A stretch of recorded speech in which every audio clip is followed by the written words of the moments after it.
ایک بھائی نے سوال کیا ہے کہ اگر صحت مند اور تندرست آدمی روزہ نہ رکھے اور روزے کا فدیہ ادا کرے تو کیا وہ اپنی طرف سے فدیہ ادا کر سکتا ہے؟ اس کا روزہ ادا ہو جائے گا اور اس کو روزہ نہ رکھنے کی اجازت مل جائے گی؟ تو جی بھائی دیکھیے، اس کے متعلق عرض یہ ہے، اللہ رب العزت قرآن مجید فرقان حمید میں ارشاد فرماتا ہے وَعَلَى الَّذِينَ يُطِيقُونَهُ فِدْيَةٌ طَعَامُ مِسْكِينٍ،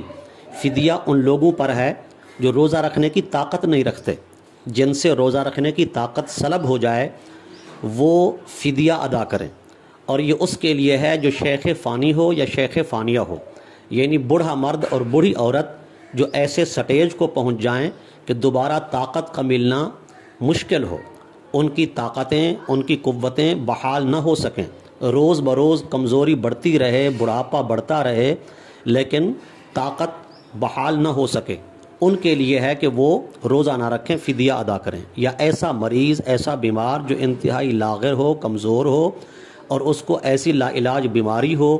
جس سے بیماری بڑھ تو رہی ہے، بیماری کم نہیں ہو رہی اور اس کی صحت بحال نہیں ہو رہی،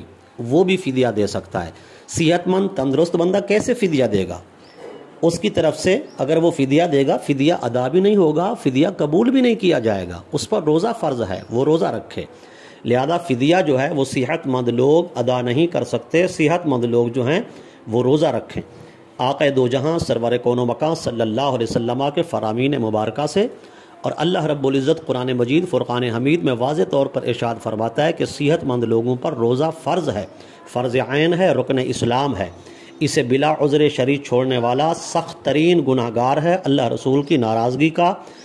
اور اللہ تبارک و تعالیٰ کے غضب کا وہ گویا کہ سامان بنا رہا ہے،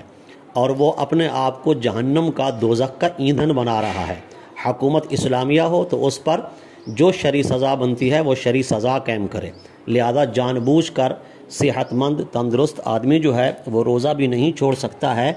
اور وہ اپنی طرف سے فدیہ ادا کرنا چاہے تو فدیہ بھی کسی صورت ادا نہیں ہوگا۔